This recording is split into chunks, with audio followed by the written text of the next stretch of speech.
کا. کسے کہتے ہیں نہ ہم نے کوئی عرضی لکھی نہ کوئی گزارش کی اس رحمان الرحیم سے, مگر اس کا کرم دیکھیے کہ 12 نبیوں نے کہا تھا اے اللہ نبی نہ بنا, اپنے حبیب کا امتی بنا دے, مگر میری خوش قسمتی میں تیرا امتی, فضل رب العلا. اور کیا چاہیے, مل گئے مصطفیٰ, اور کیا چاہیے, بھر کے جھولی میری میرے سرکار نے مسکرا کر کہا اور کیا چاہیے. لوگ کہتے خالی ہاتھ آئے تھے خالی ہاتھ جائیں گے, تو ان سے کہہ دینا آپ آئے ہوں گے خالی ہاتھ, آپ جائیں گے خالی ہاتھ, نہ تو ہم خالی ہاتھ آئے تھے نہ انشاءاللہ جائیں گے.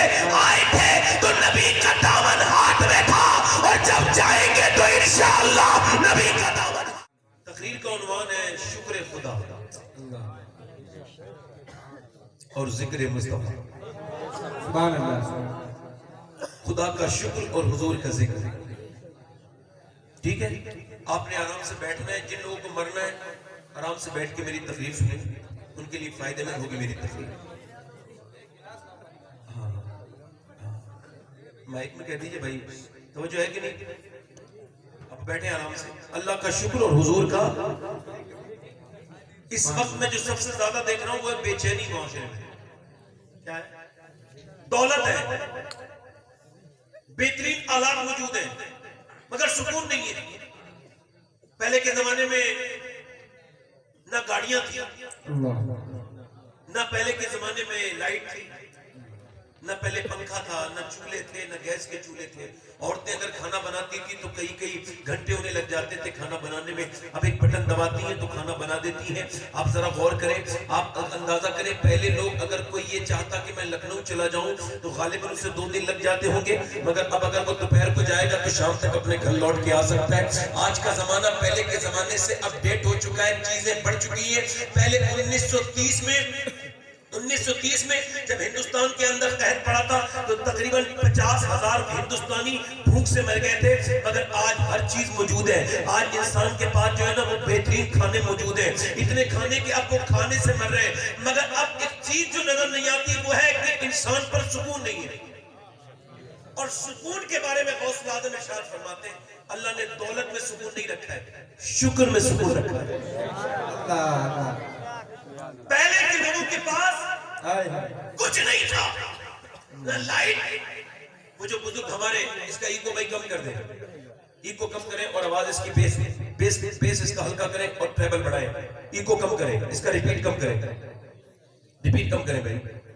پہلے کے زمانے کے لوگوں کی بات کر رہا ہوں میں, کہہ رہا ہوں وہ لوگ جو قبروں میں دفن ہیں, میرے اور آپ کے بزرگ, انہوں نے نہ تو اتنی بہترین لائٹیں دیکھی تھی نہ یہ سب حالات دیکھے تھے, مگر پھر بھی ذرا دیکھیں آپ کیسے سادہ بھولے بھالے لوگ تھے وہ, کہ میاں اللہ کا شکر ایسے ادا کرتے تھے کہ ایک جوڑی کپڑے میں کئی لوگ شادیاں کر لیا کرتے تھے, ایک جوڑی جوتے میں گاؤں کے کئی لوگ شادیوں میں چلے جایا کرتے تھے. اب جب دیکھیں آپ, پہلے گیہوں کی روٹی مشکل سے ملتی تھی, یہ سب پریشانیوں کے باوجود جب کوئی ان بزرگوں سے پوچھتا تھا ہمارے کیا حال ہے, تو ایسے دل ان کے تر تھے اللہ کے ذکر سے کہ وہ ہاتھ اٹھا کر کے کہتے تھے اللہ کا شکر ہے. مگر آج ساری نعمتیں انسان کے پاس موجود ہے, پوچھو کیا حال ہے تو وہ روتا ہی رہتا ہے اور روتا ہی رہے گا. جو رو رہا ہے وہ روتا ہی رہے گا, جو شکر نہیں ادا کرے گا اس پر اللہ کی نعمتوں کا کبھی جو ہے وہ کھلے گی نہیں. اللہ کی نعمتیں یاد رکھیں اس بات کو. ایک مولانا صاحب سے میں نے پوچھا کیا حال ہے, تو وہ لگتے تھے مگر تھے نہیں مولانا. کوئی ضروری تھوڑی حل لگنے والا آدمی مولانا ہی ہو. میں نے ان سے پوچھا کیا حال ہے, کہنے لگے ٹھیک ہوں, کٹ رہا ہوں, کٹ رہی ہے, کاٹ رہا ہوں, بس اللہ کا شکر ہے چل رہا ہے. میں نے کہا اتنی لمبی ناشکری کی فہرست پڑھنی تھی تو یہ تم نے آخر میں اللہ کا نام کیوں لیا. مومن کے بارے میں اللہ کے رسول فرماتے ہیں کہ مومن سے جب کوئی پوچھے تو وہ یہ نہیں کہتا کیا ہو رہا ہے, یہ ہو رہا ہے اور چونکہ پرندو کتو نہیں, بلکہ میرے آقا فرماتے ہیں مومن سے جب کوئی پوچھے کیا حال ہے تو وہ کہتا ہے ہر حال میں اللہ کا شکر ہے. اچھا شکر انسان ایک اور کم کر دیں, شکر انسان میری بہنیں سنیں تب ادا کرے گا جب اسے پتا ہو کہ میرے پاس کیا کیا موجود ہے شکر کے لیے, اور جب اسے ادراک ہی نہ ہو, اسے شعور ہی نہ ہو, تو پھر کیسے شکر ادا کرے گا؟ پھر تو وہ ناشکرہ بنا رہے گا, اور ناشکرہ نیگیٹو ہوتا ہے, وہ کبھی پوزیٹو نہیں سو سکتا. ناشکرہ کہتا ہے دنیا سب خرابی ہے, اور جو شکر گزار کہتا ہے وہ کہتا ہے سب ٹھیک ہے، اللہ کا بڑا فضل ہے۔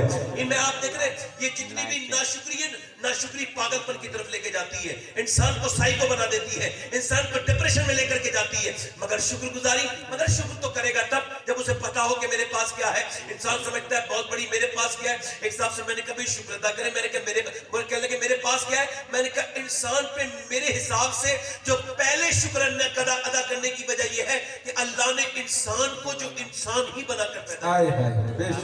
بے شک اگر وہ انسان نہ بناتا تو آپ کیا کر لیتے؟ اللہ میں کیا کر لیتا؟ اس نے اپنے فضل سے انسان بنایا۔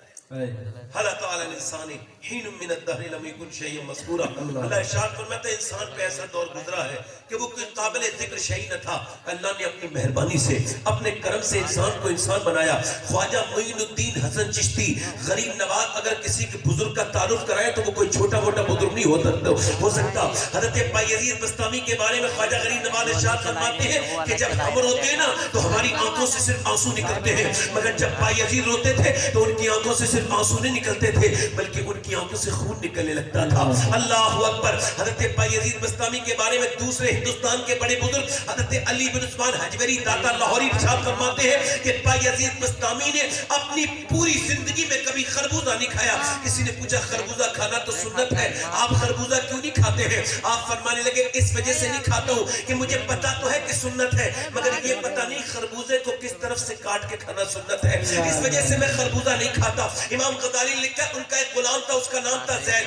آپ اس سے روز پوچھتے تھے ناشتے میں تیرا نام کیا ہے؟ وہ کہتا تھا میرا نام زید ہے۔ ایک دن، دو دن، تین دن، ایک سال، دو سال، تین سال، 4 سال، 10 سال، 15 سال، 20 سال لگاتار پوچھتے رہے تیرا نام، وہ کہتا تھا زید۔ 20 سال کے بعد بولا حضور میں بوڑھا ہو گیا، بتاتے بتاتے میرا نام زید ہے، 3 لفظوں کا نام، کیا آپ کا حافظہ اتنا کمزور ہے کہ آپ کو میرا نام یاد نہیں رہتا؟ تو بایزید رونے لگے، فرمانے لگے بات یہ مجھے جو محمد کا نام یاد ہو گیا ہے نا، اب مجھے کوئی دوسرا نام یاد ہوتا ہی نہیں ہے۔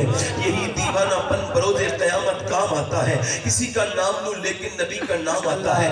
بایزید گزر کے جا رہے تھے، راستے سے چلتے چلتے ایک کتے نے بھونکا تو رونے لگے، پھر دوسرے دن بھی روئے، پھر تیسرے دن بھی روئے۔ روز گزرتے تھے، ایک ہفتے لگاتار کتے نے بھونکا اور آپ رونے لگے۔ مرید آپ کے ایک دن بولے کہ حضور یہ کتا آپ سے کیا کہتا ہے؟ آپ اللہ کے ولی ہم سمجھ نہیں پاتے، یہ کتا آپ سے کیا کہہ دیتا ہے جو آپ روتے ہیں؟ آپ فرمانے لگے جب میں اس کے پاس سے گزرتا ہوں تو کتا مجھ سے یہ کہتا ہے بایزید یہ بتا تیری ایسی کون سی نیکی تھی جو اللہ نے تجھے انسان بنا دیا، اور میرا ایسا کون سا گناہ تھا جو میں کتا بنا دیا؟ اللہ اللہ اللہ۔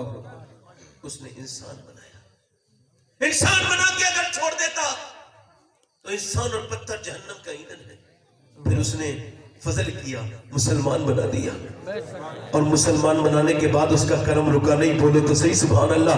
بہرحال آپ نے کوئی عرضی داخل نہیں کی، آپ نے کوئی گزارش تو نہیں کی تھی، آپ کو اور مجھے تو پتا بھی نہیں تھا کہ کہاں ہیں ہم تو زمانے تک بے شعور تھے، ہمیں کیا پتا شعور کا کسے کہتے ہیں؟ نہ ہم نے کوئی عرضی لکھی نہ کوئی گزارش کی اس رحمان و رحیم سے، مگر اس کا کرم دیکھیے کہ 12 نبیوں نے کہا تھا اے اللہ نبی نہ بنا، اپنے حبیب کا امتی بنا دے، مگر میری خوش قسمتی میں تیرا امتی، فضل رب العلا۔ اور کیا چاہیے؟ مل گئے مصطفیٰ، اور کیا چاہیے؟ بلکہ جھولی میری میرے سرکار نے مسکرا کر کہا اور کیا چاہیے؟ لوگ کہتے خالی ہاتھ آئے تھے، خالی ہاتھ جائیں گے، تو ان سے کہہ دینا آپ آئے ہوں گے خالی ہاتھ، آپ جائیں گے خالی ہاتھ، نہ تو ہم خالی ہاتھ آئے تھے نہ انشاءاللہ جائیں گے۔ آئے تھے تو نبی کا دامن ہاتھ میں تھا، اور جب جائیں گے تو انشاءاللہ نبی کا دامن ہاتھ میں ہوگا۔ نعرہ تکبیر، نعرہ رسالت، جشن سرکار غوث اعظم واحدی کانفرنس۔ اللہ نے ہمیں حضور کا امتی بنایا۔ سبحان اللہ سبحان اللہ۔ کیا بنایا؟ بولو ذرا، بولو کیا بنایا، جلدی بولو کیا بنایا؟ حضور کا امتی بنایا۔ کیا بنایا؟ بولو حضور کا امتی بنایا۔ اور